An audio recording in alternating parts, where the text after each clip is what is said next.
अगर यहाँ पे बात करें तो स्पाइवेयर वही छुपके जो मार करते हैं। फायरवॉल जलती हुई दीवार, ये जलती हुई दीवार नहीं है, ये एक्चुअली में क्या है, एक तरीके का सॉफ्टवेयर या हार्डवेयर या दोनों का कॉम्बिनेशन है जो आपको नेटवर्क पर बचाने का काम करते हैं। ये बचाते हैं आप सभी लोग। इसके अलावा आता है आप लोगों का ब्लूटूथ। ब्लूटूथ क्या है, एक तरीके का पर्सनल एरिया नेटवर्क स्कीम है कि वायरलेस तरीके से चलता है, जिससे हम एक जगह से दूसरी जगह पर इंफॉर्मेशन को शेयर कर सकते हैं without even the use of internet, क्योंकि इंटरनेट तो बैन होता है।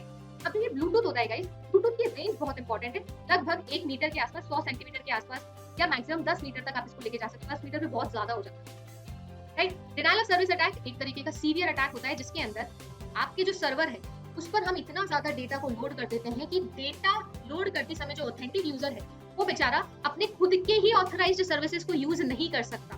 लैक ऑफ अवेलेबिलिटी हो जाता है उसके लिए सर्वर, और इसी को हम कहते हैं डिनाइल ऑफ सर्विस अटैक। अगर यहाँ पर बात करें तो देखो wireless technology transmitting over shorter distance, तो आपका ब्लूटूथ हो जाएगा।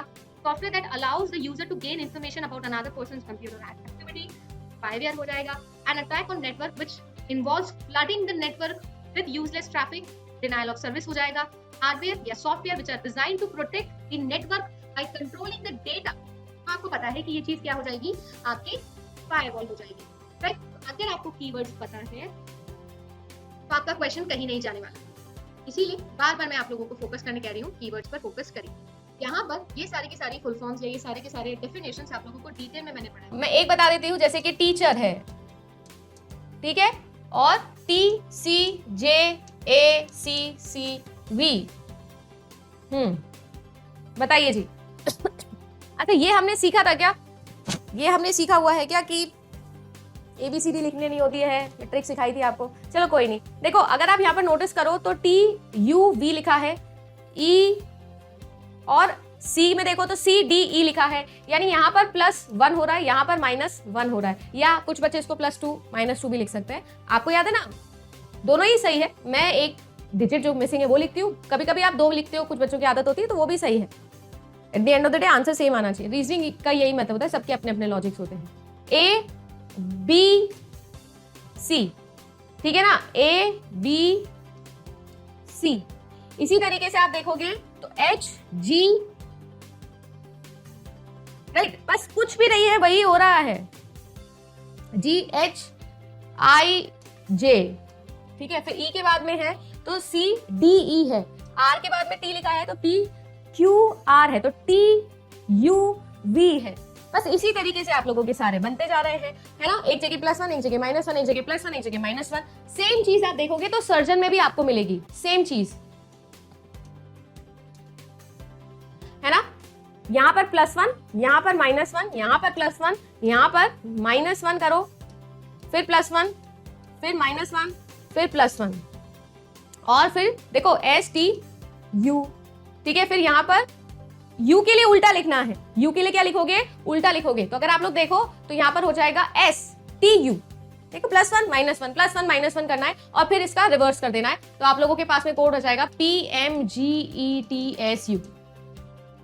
सेम चीज आपकी किसके लिए है, आपका कॉनकॉर्ड लिखा है, तो कॉनकॉर्ड, ठीक है ना। C और D यहाँ पर आपका ऑलरेडी हो रहा है, ठीक है ना। O है, -1 होगा, -1 होगा तो क्या आएगा मेरे पास में मैम, जब -1 होगा CDE आएगा ना, लास्ट में E आएगा। सबसे पहले तो इनको हटाइए। चलिए नेक्स्ट देखूं तो आप लोगों के लिए मैं कह रही हूं यहां पर कि क्या लिखा है, O लिखा है, तो O में क्या होता है मैम, MNO होता है, तो यहां पर मैम आ जाएगा आपका M। N है, +1 करना है, NOP, PME। मैं आगे सॉल्व करने का टाइम यहां पर नहीं लगाऊं, राइट। यहां पर आगे आपको जाने की जरूरत नहीं है, डायरेक्टली हो रहा है, दिख रहा है, राइट। ये सवाल भी आप लोगों के एग्जाम में बने हैं। देखो ग्राफिकल टैबलेट है, टच स्क्रीन है, बारकोड रीडर है और न्यूमेरिक कीपैड है। ये सारे के सारे इनपुट एंड आउटपुट डिवाइसेस के तौर पर आपको पता करना है। देखो ग्राफिकल टैबलेट, कोई भी तरीके का जो टैबलेट होता है वो इनपुट होता है कि आउटपुट होता है, कोई मुझे बता सकता है। टैबलेट की बात हो रही है, मुझे बता दो टैबलेट इनपुट डिवाइसेस है आउटपुट डिवाइसेस है? ओनली इनपुट है क्या? ओनली इनपुट है। टच स्क्रीन बोथ होता है, ये तो मैं कंफर्म भी कर चुकी हूं आप लोगों को कई बार। टैबलेट केवल इनपुट होता है, ये आप लोग बोल रहे हो। बारकोड रीडर भी इनपुट होता है, न्यूमेरिक कीपैड ये भी इनपुट होता है।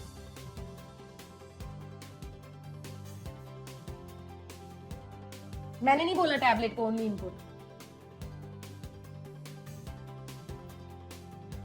अरे दोनों ही हो गया ना, आउटपुट भी तो देखती हो उस पर, एज अ मॉनिटर भी तो यूज होता है। अब देखो, to input data at an information. अच्छा, ये आप लोगों ने नाम सुना होगा, आधार कार्ड लिंक करवाने का टाइम था, एक जमाना आया था, मोदी जी के चरम सीमा पे थे जब मोदी जी आधार कार्ड, हर चीज आधार कार्ड से लिंक, अपना पैन कार्ड आधार कार्ड से लिंक, आपका बैंक अकाउंट, आपका इंस्टाग्राम अकाउंट, आपका टी शर्ट, आपका निक्कर, आपका जीन्स, है ना, आपका कान, सब चीजें आधार से लिंक होनी चाहिए। आया था एक समय, आपको याद हो, हर चीज आधार से लिंक करो नहीं तो काम नहीं चलेगा। वो जो सिनेरियो था,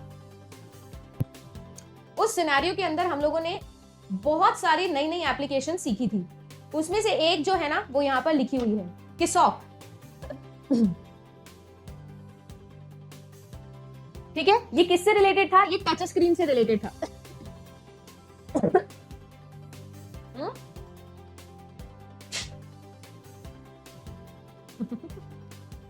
ठीक है, तो ये चीज याद रखिएगा। अगर ग्राफिकल टैबलेट की बात करें तो ग्राफिकल टैबलेट पे आप फ्री हैंड ड्राइंग कर सकते हो। अच्छा, ग्राफिकल टैबलेट के लिए अलग से एक पेन भी आप यूज कर सकते हो। उस पेन को हम क्या कहते हैं? उस पेन को हम लोग कहते हैं स्टाइलस, है ना। ये पुराने जमाने के फोन्स में भी आता था, जो नए नए टच स्क्रीन फोन्स थे उनमें भी स्टाइलस आता था। जैसे LG कुकीज एक फोन आया था, उसमें बड़ा फेमस था वो स्टाइलस के लिए हम लोग फोन खरीद लेते थे। अभी भी होता है ऐसा, जैसे कि ये पेन है, पेन टैप का पेन, या ये जो स्मार्ट बोर्ड है, ये स्मार्ट बोर्ड का पेन है ना। एप्पल पेन आता है, मतलब बेसिकली जो पेन टैब्स आते हैं उनके साथ में जो पेन्स आते हैं उनको हम एक तरीके से स्टाइलिश बोल सकते हैं। टच स्क्रीन पर लिखने का, टैबलेट पर लिखने का तरीका होता है। फ्री हैंड ड्राइंग के लिए हम ग्राफिकल टैबलेट्स को यूज करते हैं।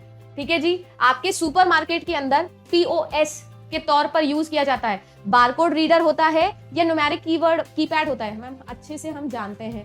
बारकोड रीडर होता है। अब देखो, कुछ बढ़िया इंपॉर्टेंट क्वेश्चंस मैंने बनाए हैं। ये लेटेस्ट ट्रेंडी क्वेश्चंस है जो आप लोगों के एग्जाम में डेफिनेटली आने के प्रोबेबिलिटी बनती है। Which one of the following is an example of an AI chat bot? ठीक है, चैट बॉट तो आप लोग जानते ही हो क्या होता है, जिसे हम चैट कर सकते हैं, है ना। अच्छा, एक बात मुझे बताओ, क्या ब्लॉग्स के पास में भी चैट बॉट होता है? बिल्कुल होता है मैम, बिल्कुल होता है। होता है ना। आप लोगों ने नोटिस किया होगा, कुछ ना कुछ इन्फॉर्मेशन दी होती है मैम। नीचे जो है एक ओपन चैट के लिए आप लोगों के पास में पोडियम दिया जाता है। You can talk, you can ask your doubts, queries के बारे में बात की जा सकती है। आपसे यही पूछा जा रहा है कि इनमें से कौन सा एग्जाम्पल है। क्वेश्चन ध्यान से देखना, ज्यादातर बच्चे ऐसे क्वेश्चन में गड़बड़ क्या करके आते हैं, यहाँ पर बी आंसर लगा के आ जाएंगे। कल मैंने इसके ऊपर बात भी करी थी काफी सारी, चैट GPT ये करके आ जाते हैं, खत्म हो जाती है कहानी। बट आप नोटिस करो, यहाँ पर ये मल्टीपल सिलेक्शन ऑप्शन क्वेश्चन है, ये गड़बड़ नहीं करनी है ना, ये गड़बड़ नहीं करनी है। तो देखो, आपको याद रखना है, अगर एक चैटबॉट है जो AI बेस्ड बहुत फेमस हो रहा है, उससे रिलेटेड भी इंफॉर्मेशन आपको होनी चाहिए, क्योंकि एग्जाम में उससे रिलेटेड बातें भी पूछी जाएगी। तो आपका नेटोमी, ये भी एक तरीके का AI बेस्ड चैटबॉट है।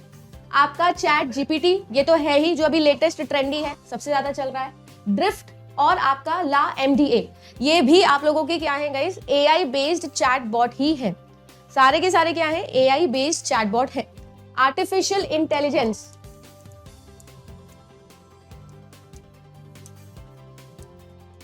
है ना जी, आर्टिफिशियल इंटेलिजेंस बेस्ड चैटबॉट है।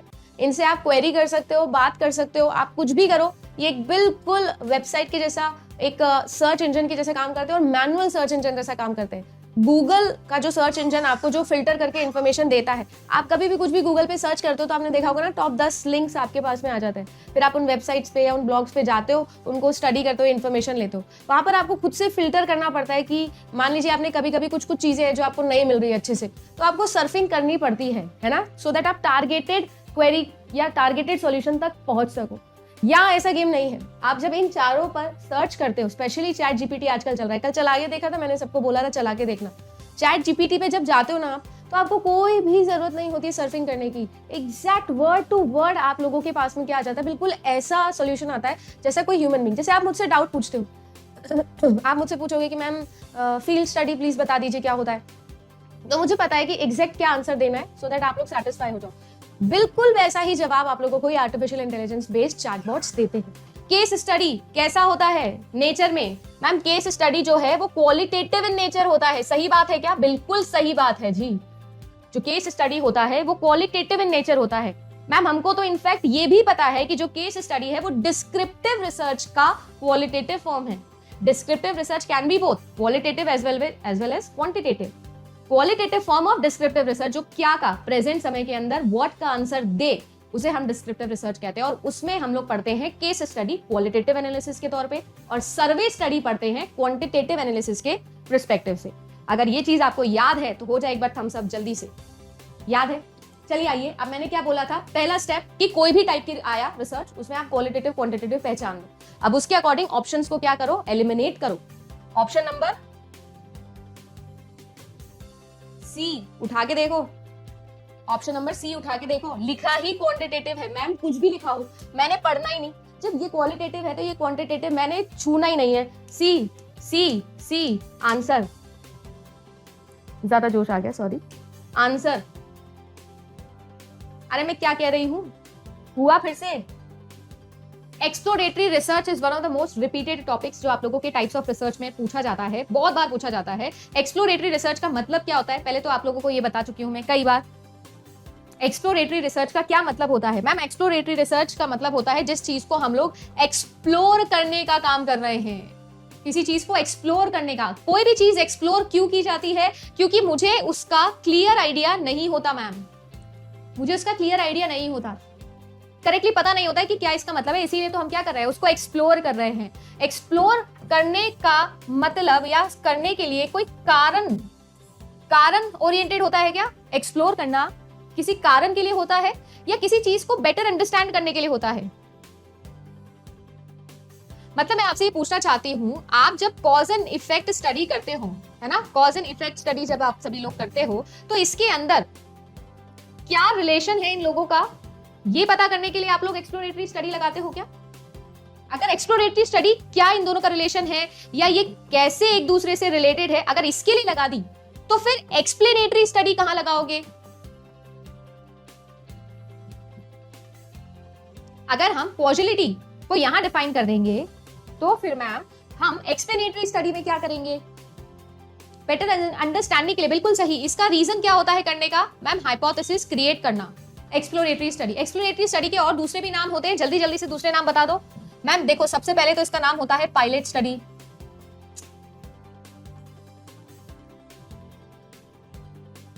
इसका दूसरा नाम होता है फीजिबिलिटी स्टडी, और कोई नाम होता है क्या? इसके अलावा और कोई नाम याद आ रहा है क्या किसी को? बिल्कुल सही मोहित, हाइपोथेसिस बनाने के लिए करते हैं ma'am, nothing is clear, definitely.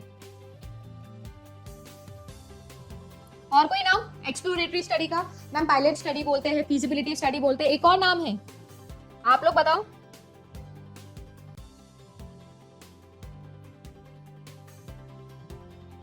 कोई और? एक्सप्लोरेटरी स्टडी का एक और नाम होता है, सोच के देखो। ठीक है, ये सारी चीजें हम लोगों ने पढ़ी। अच्छा, कॉज एंड इफेक्ट का क्या रिलेशन है या कैसे ये एक दूसरे से रिलेटेड है, ये सारी चीजें फाइंड आउट करने का मतलब होता है क्या? कॉजुअलिटी फाइंड आउट करना। कॉजुअलिटी मतलब किस तरीके से कॉज जो है वो इफेक्ट को अफेक्ट कर रहा है ना? हम क्या कर रहे हैं, किसकी वजह से ये चीज हो रही है? कॉज एंड इफेक्ट का आपस में रिलेशनशिप समझना, इंडिपेंडेंट वेरिएबल और डिपेंडेंट वेरिएबल का आपस में रिलेशनशिप समझने को हम लोग कॉजुअलिटी बोलते हैं। और ये चीज मैम हम एक्सप्लोरेटरी स्टडी में नहीं, हम लोग एक्सप्लेनेटरी स्टडी में करते हैं। यानी कि ये जो आप लोगों का स्टेटमेंट नंबर 2 है, ये बिल्कुल गलत बात कर रहा है। But exploratory research is conducted for data indication, ये बिल्कुल सही है। प्रेडिक्टिव स्टडी भी एक्सप्लोरेटरी स्टडी ही होती है। प्रेडिक्टिव स्टडी, इंडिकेटेड स्टडी, है ना, फॉर्मुलेटिव स्टडी। वाह, करेक्ट आंसर स्टेटमेंट 1 तो 2 है, स्टेटमेंट 2 फॉल्स है। भाई आपसे ये पूछा है डाइऑक्सिन, ये जो है ये किसके बाय प्रोडक्ट में हम लोगों को मिलता है? देखो अब ये बात आ गई रट्टाफिकेशन वाले क्वेश्चंस की, ठीक है, इसको आपको रटना ही होगा, इसमें कुछ हम दिमाग ज्यादा नहीं लगा सकते हैं, ठीक है ना। तो आपको पता होना चाहिए कि जो आप लोगों का प्लास्टिक होता है उसके इंक्लिनेशन से होता है। इंक्लिनेशन प्रोसेस मतलब हम बहुत हाई टेम्परेचर पर हीट करते हैं जब किसी चीज को। क्या मैं ये सही बोल रही हूँ? ठीक है, एक आप लोगों का होता है केमिकल प्रोसेसिंग के थ्रू ये मिलता है, और अगर मैं डीजल जो आप लोगों का होता है फ्यूल, उसको मैं कंबेंसेशन प्रोसेस करते हैं हम उसका, तब भी हमको क्या मिलता है? डाइऑक्सिन मिलता है। ठीक है जी, तो मतलब हीट करने से ही मिलता है। कुल मिला के बात ऐसे कि हाई टेम्परेचर पे हीट करने से हम लोगों को ये चीज मिलती है। ये जो आप लोगों का प्रोडक्ट होता है डायोक्सिन, ये होता क्या है, क्लोरीन कंटेंट कंपाउंड है जी, और थोड़ा डेंजरस है, ठीक है। तो BCE आपका यहाँ सही आंसर होगा। देखो क्या कह रहा है, आपसे ये कह रहा है मैम कि आपकी जो सेलिंग प्राइस है 10 आर्टिकल की वो बराबर है कॉस्ट प्राइस ऑफ 15 आर्टिकल्स की।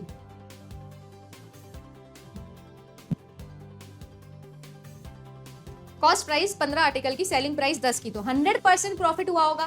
कितने का प्रॉफिट हुआ होगा मैम? 5 आर्टिकल का सरासर प्रॉफिट दिख रहा है यहाँ पर, है ना। देखो 15 खरीदे और उसी रेट के अंदर 10 बेच दिए, तो 5 का प्रॉफिट हो गया। 5 का प्रॉफिट किस पर हुआ? 5 का प्रॉफिट कितने पे हुआ? हमेशा याद है ना, नंबर ऑफ आर्टिकल्स में मैम हम लोग सेलिंग प्राइस को लेते हैं, तो डिवाइडेड बाय 10। 5 का प्रॉफिट हुआ 10 बेचने पर, मल्टीप्लाई बाय 100 कर दे क्या? हाँ मैम, परसेंटेज निकालना है, निकाला ना परसेंटेज। ये देखिए 1 टाइम्स, ये 2 टाइम्स, ये सीख गए ना। बहुत सबसे डिफिकल्ट स्टेप इस क्वेश्चन का यही है कि 5 को और 10 को काटना है। तो 5 को और 10 को काटोगे तो 2, और फिर उससे भी डिफिकल्ट है 2 से 100 को काटना। थोड़ा डिफिकल्ट है पर आप ट्राई करोगे तो हो जाएगा, मुझे उम्मीद है। थोड़ा च्यवनप्राश और बॉर्नविटा मिला के पियो आप तो हो जाएगा। Correct answer 50%। Time and work का क्वेश्चन सॉल्व करने के लिए सबसे पहले आपको 3 कॉलम्स बनाने हैं, और इन 3 कॉलम्स के अंदर आपको बचपन का एलसीएम मेथड जरूर याद करना है। देखिए गाइस, यहाँ पर आपके पास में 3 क्वांटिटीज है जिन पर आपको खेलना होता है। एक आपके पास में होती है गिवन इन्फॉर्मेशन, कोई भी गिवन इन्फॉर्मेशन होगी वो हमेशा मैं एक कॉलम में लिखूंगी। यहाँ पर आता है एलसीएम, और इस एलसीएम को मैं बोलती हूँ टोटल वर्क। ये हमेशा याद रखें कि हमेशा बीच में हमारा टोटल वर्क आएगा। अभी क्वेश्चन करेंगे तो और क्लियर हो जाएगा। और ये जो होता है इसे हम लोग बोलते हैं एफिशिएंसी। क्या बोलते हैं? एफिशिएंसी इसको हम लोग बोलते हैं। जैसे फॉर एग्जाम्पल मेरे पास में बंदे हैं राम और श्याम, ठीक है जी। राम जो है वो कोई भी काम, ऐसा क्वेश्चन में गिवन है कि किसी भी काम को 20 दिन में खत्म कर देता है, किसी भी काम को अकेले 20 दिन में पूरा खत्म कर देता है। और जो श्याम भैया है, वो श्याम भैया कह रहे हैं कि मैं तो 30 दिन के अंदर पूरे काम को खत्म करता हूँ। अच्छा, कॉमन सेंस वाली बात है कि राम 20 दिन में काम खत्म कर दे रहा है और श्याम 30 दिन में काम खत्म कर रहा है। दोनों सेम ही काम कर रहे हैं, एक को 10 दिन ज्यादा लग रहे हैं, तो जाहिर सी बात है कि जो श्याम है वो राम से धीरे काम कर रहा होगा। इसे हम लोग बोलते हैं कि एफिशिएंसी जो है वो श्याम की कम होगी। ये आप लोगों को यहाँ पर समझ में आ रहा होगा, कॉमन सेंस वाली बात है। अब बात ऐसी है कि इस क्वेश्चन को सॉल्व कैसे किया जाए। आप लोगों से मैं पूछ रही हूँ कि अगर दोनों को साथ में काम करवा देंगे तो टोटल जो आप लोगों का काम है वो कितने दिनों में खत्म हो जाएगा। फॉर एग्जाम्पल मैं आपसे पूछूं तो आप क्या बोलोगे? 50 दिन में खत्म हो जाएगा। भाई नहीं, ऐसा नहीं है। कैसे नहीं है? कैसे नहीं 20 दिन में या 30 दिन में? नहीं, मैं कह रही हूँ दोनों को साथ पे काम में लगा दिया। ये हम तब तक नहीं निकाल सकते जब तक मुझे ये नहीं पता कि भाई टोटल वर्क कितना है। बस ये पता है कि किसी काम को ये 20 दिन में कर रहा है, किसी काम को ये 30 दिन में कर रहा है। तो सबसे पहले आप निकालो टोटल वर्क। ये हर बार आपको सेम पैटर्न फॉलो करना है। जो भी क्वेश्चन में गिवन हो उसे आप लोग यहाँ पर लिख लीजिए, और फिर आपको करना क्या है, इन दोनों का ले लेना है एलसीएम। जो भी नंबर यहाँ लिखा हो उसका एलसीएम आप ले लो। अब एलसीएम जैसे आप लोग लेना कंफर्टेबल समझते हो आप ले सकते हो। मैं एलसीएम लेने के लिए सबसे बड़ा नंबर उठाती हूँ और उसकी टेबल बोलना स्टार्ट करती हूँ। जैसे ही दूसरा वाला नंबर भी उससे डिविजिबल हो जाता है, वही मेरा एलसीएम होता है। जैसे इस सिचुएशन के अंदर 60 आप लोगों का एलसीएम आ जाएगा। कैसे? 30 से भी जाता है, 20 से भी जाता है। एलसीएम आ गया। अब आपको एफिशिएंसी निकालनी है। ये जो एफिशिएंसी होती है ना, सारा का सारा खेल इसी से जाएगा। ये गिवन इन्फॉर्मेशन एलसीएम निकालने के बाद में फेल है, इसकी अब कोई जरूरत नहीं है हमें पूरे क्वेश्चन सॉल्व करने में। सारा जो हीरो है ना वो कौन है? एफिशिएंसी है। एफिशिएंसी को हम बोल सकते हैं एक दिन का काम। एक दिन का काम,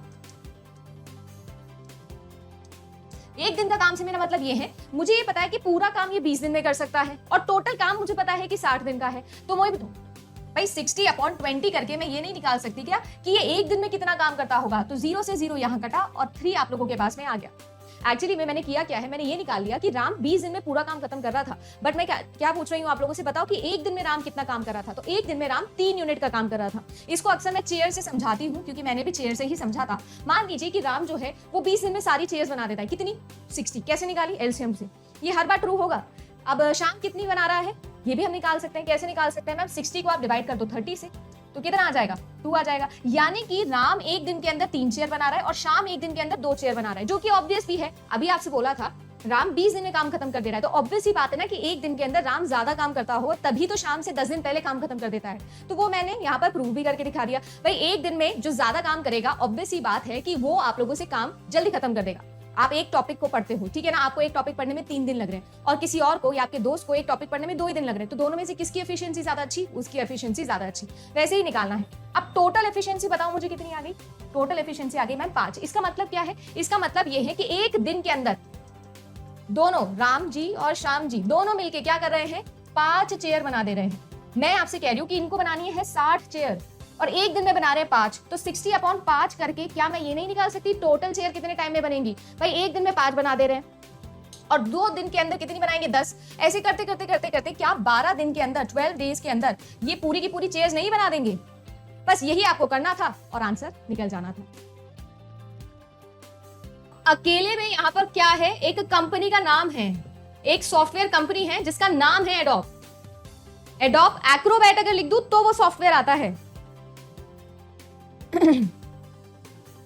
अरे अगर मैं इन सब में कोई एलिमिनेट कर पाऊंगी तो मैं ए एलिमिनेट करूंगी और इसीलिए करेक्ट आंसर देके आऊंगी बी, क्योंकि एडोब जो है वो एडोब एक्रोबैट एक तरीके का सॉफ्टवेयर है, बट अगर अलोन में एडोब लिखकर दे दूं तो ये तो एक सॉफ्टवेयर कंपनी का नाम है, जबकि वेब ब्राउजर कोई सॉफ्टवेयर का नाम, कंपनी का नाम नहीं है, ये एक तरीके का सॉफ्टवेयर है, एप्लीकेशन सॉफ्टवेयर। डिवाइस ड्राइवर भी एक तरीके के क्या है आप लोगों के सिस्टम सॉफ्टवेयर, जैसे कि बायोस सेटिंग जिनके अंदर होती है। कुल मिला के सारे इनपुट एंड आउटपुट डिवाइसेस का सारा मैनेजमेंट इसी के अंदर लिखा हुआ होता है। कंपाइलर एक तरीके का यूटिलिटी प्रोग्राम है जो भी सिस्टम सॉफ्टवेयर का ही पार्ट है, तो ये भी क्या है आप लोगों के लिए सिस्टम सॉफ्टवेयर है। तो ओनली एक ऐसा ऑप्शन है जिसको मैं एलिमिनेट कर सकती हूँ, यहाँ पर ये गड़बड़ हो रही है, इसीलिए करेक्ट आंसर BCD लगा के आ जाएंगे हम।